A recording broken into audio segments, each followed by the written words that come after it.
Se tem lei nova na área, no âmbito criminal, uma coisa é certa, nós vamos comentar e é exatamente por isso que eu vou gravar esse vídeo domingo à noite, mas para tratar absolutamente tudo o que importa sobre a nova e muito polêmica Lei 15.035 de 2024. E como os senhores e senhoras já me conhecem, eu não me escondo, ao contrário de alguns, lastimavelmente, que se escondem, que terceirizam, que têm vergonha, medo de se posicionar porque a gente conhece a posição e não o fazem por medo de represália. Aqui não tem isso, claro, sempre respeitando urbanamente aqueles que discordam, mas eu preciso apontar a catástrofe que existe dentro do nosso Congresso Nacional, dentro do nosso corpo legislativo e que não respeita absolutamente nenhum parâmetro da lógica criminal, seja ela material, seja ela processual penal, e isso, mais uma vez, nesse novo capítulo, fica escancarado com o advento da Lei 15.035. Se você discorda, se você concorda, deixa seu comentário aqui ao final, que eu, claro, analisarei todos com muita atenção e cuidado. Mas, independentemente de você concordar comigo ou discordar de mim,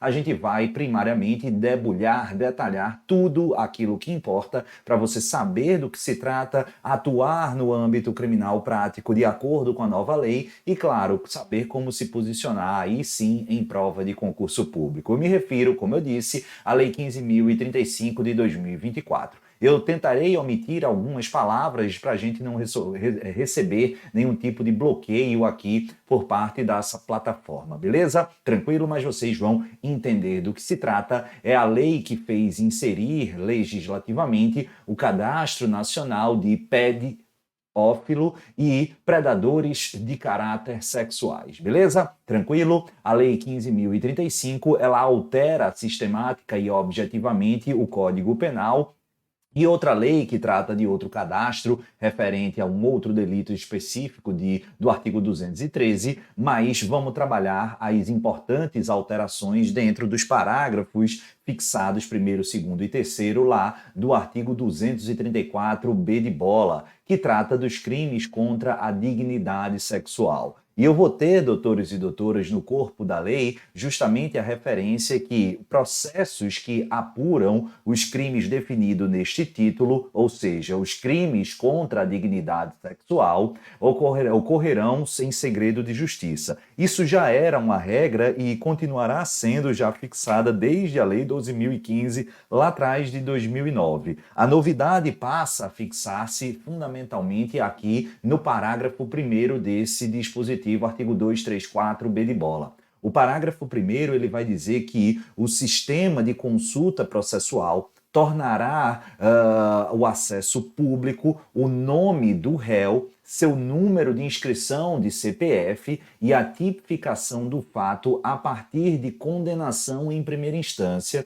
pelos crimes tipificados. Então já registra aí, porque pragmaticamente para fins de concurso você vai precisar tatuar no braço, decorar e naturalmente revisar toda véspera de prova o rol de delitos todos íncitos aqui ao título dos crimes contra a dignidade sexual, mas que desafiarão essa possibilidade de inscrição. Então vamos lá, anotar aí, são os crimes de estupro, lá do artigo 213, registro não autorizado da intimidade sexual, artigo 216b de bola, 217A, o de vulnerável, artigo 218b de bola, favorecimento da prostituição ou de outra forma de exploração, vocês já sabem, de criança ou adolescente ou de vulnerável. Artigo 227, mediação para servir a lascívia de outrem. Artigo 228, favorecimento da prostituição ou outra forma, aqui deixa eu só passar, de exploração sexual.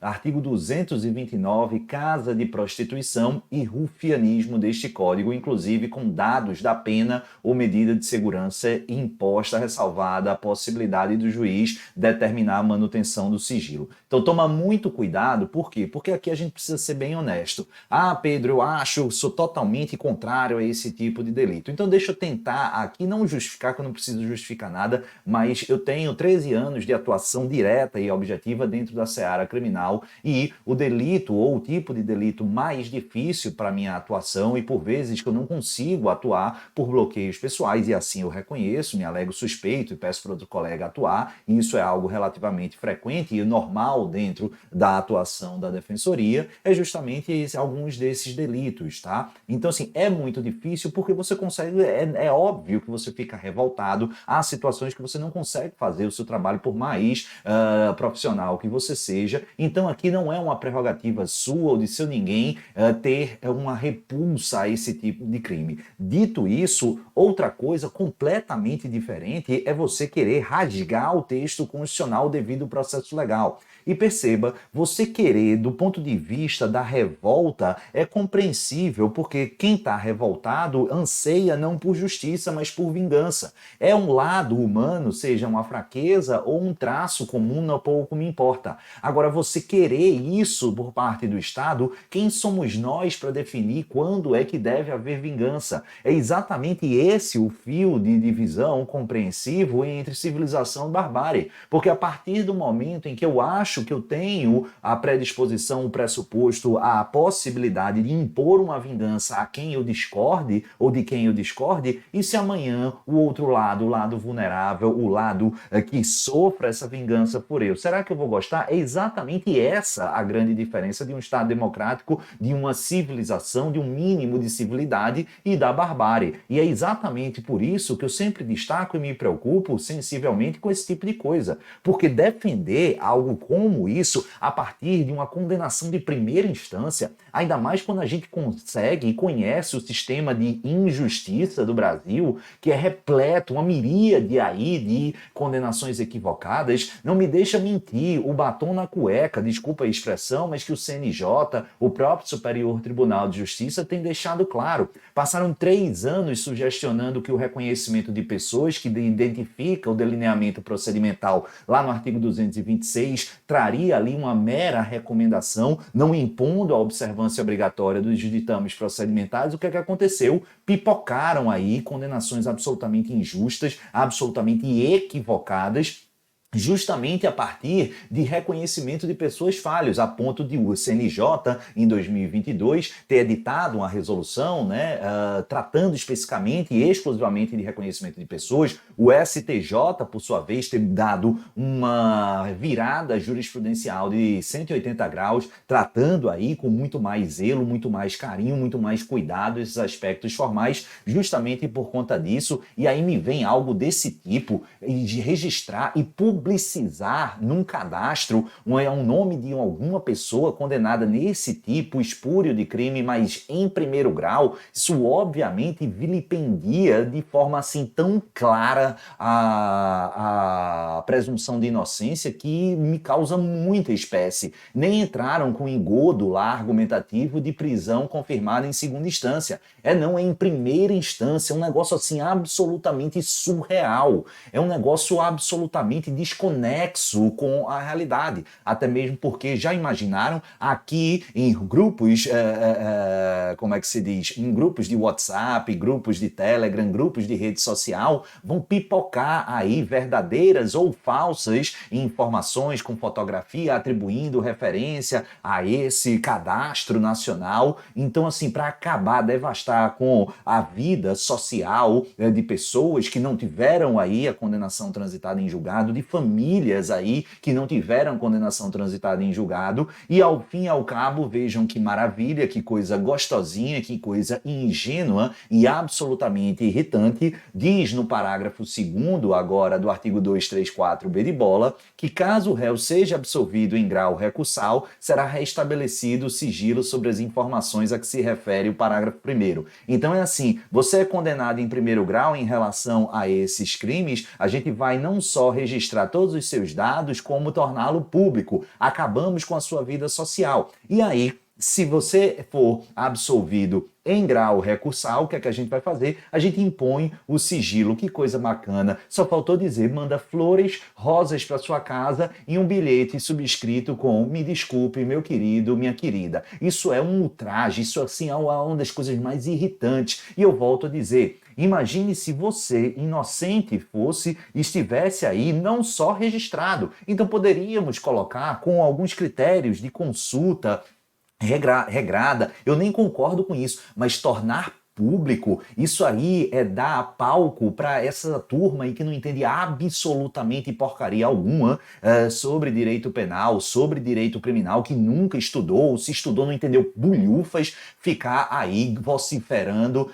besteira como se tivessem a solução de todos os males para a problemática da segurança pública. E aqui, como eu não tenho papas na língua, eu me sinto à vontade para dizer é uma vergonha, é triste. Eu tenho, assim, absoluta repulsa. Respeito, claro que eu tenho que respeitar no sentido de eu não posso dizer que essas pessoas não podem dar opinião. Claro que podem, mas respeito, intribo, quem passa a defender algo desse tipo, me desculpe, uma pessoa dessa, infelizmente para mim, eu não passo a considerar em quase que em nada na área criminal, porque ou está fazendo proselitismo com punitivismo sem sentido, porque não faz sentido algum isso aqui, ou então não entende porcaria nenhuma de direito criminal, e aí eu vejo alguns colegas e colegas fazendo esse tipo para ganhar aplauso. Primeiro, defendendo um negócio desse que na minha cabeça não faz o menor sentido, não tem um menor lastro acadêmico, dogmático, enfim, não é um verdadeiro nonsense, e aí passam aí muitas vezes para ter lacre, para ter like, para ter engajamento. Vá para casa do chapéu, pelo amor de Deus. E aí esse tipo de pessoa que é de um desconhecimento absoluto, só não é pior do que um outro grupo de pessoas que eu sei e lastimo muito, que pensa em contrário, porque tem tic-teco ativo e sabe que isso aqui é um negócio, assim, um show de horrores do ponto de vista constitucional, mas fica com medo de se posicionar em rede social, porque tem medo de apanhar, e eu não tenho o menor medo de dizer o que é que eu penso aqui, sem querer ser o senhor da verdade, mas de fato eu estudo a vida toda para defender o que de fato eu acredito.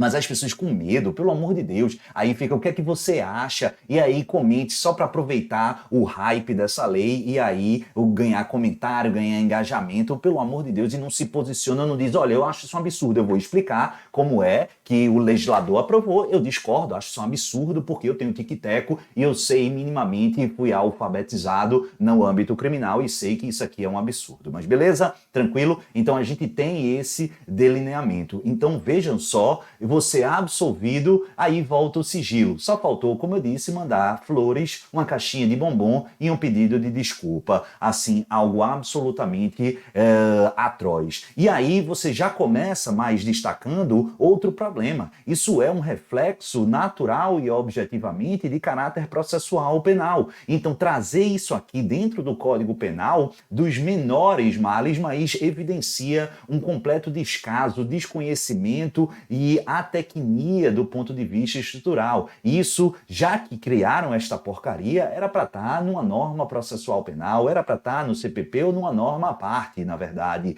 E aí, se nada é tão ruim que não possa piorar, o parágrafo 3º vem e diz: o réu condenado passará a ser monitorado por dispositivo eletrônico. A turma, ela come cocô e faz questão de colocar para fora, com todo o respeito. Por quê? Porque aqui eu tenho, primeiro, uma norma processual penal, mais uma de caráter cautelar, firmada no Código Penal, outra tecnia, e aqui uma cautelar obrigatória, ou seja, nunca essa turma olha para a porcaria da jurisprudência dos tribunais superiores, que há mais de 20 anos fixa reiteradamente a impossibilidade de cautelar obrigatória, de cautelar mano militare, de cautelar ex lege, pelo amor de Deus. E o monitoramento eletrônico é, queiram ou não, uma cautelar pessoal que restringe a liberdade de locomoção. Então, fixar aqui que, independentemente do contexto fático probatório e casuístico, haverá uma imposição de medida cautelar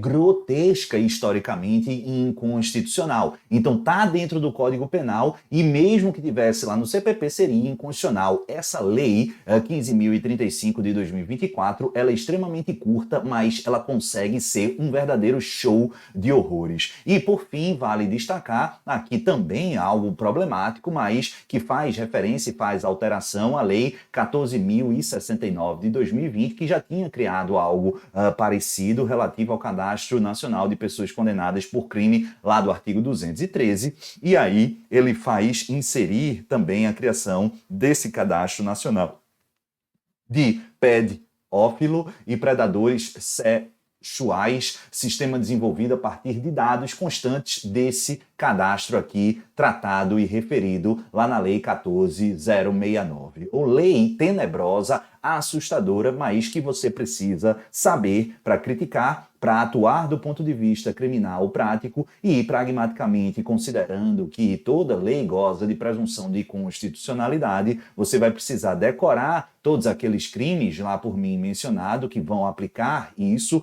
vai bastar a condenação em primeiro grau para fazer consignar os registros, o nome, o tipo penal, o código, aliás, o CPF do agente condenado em primeiro grau naqueles delitos, nesse cadastro que é público, tá? Que é público. E aí, se o camarada for absolvido, aí volta o sigilo. Vejam só que coisa tenebrosa. Além disso, vale destacar essa imposição mano-militar obrigatória de monitoramento por dispositivo eletrônico a partir dessa condenação. Maravilha? Tranquilo? Deixa o seu comentário, podem discordar de mim tranquilamente, eu não tenho esse problema, desde que com urbanidade, com equilíbrio e, de preferência, aí com algum argumento interessante. Acho difícil, de verdade, mas sempre vou estar atento. Se eu tiver com alguém me convencer, não terei o menor problema em fazer exatamente as minhas considerações. Beleza? Pessoal, um beijo no coração, fiquem com o Papai do Céu e até a próxima. Tchau!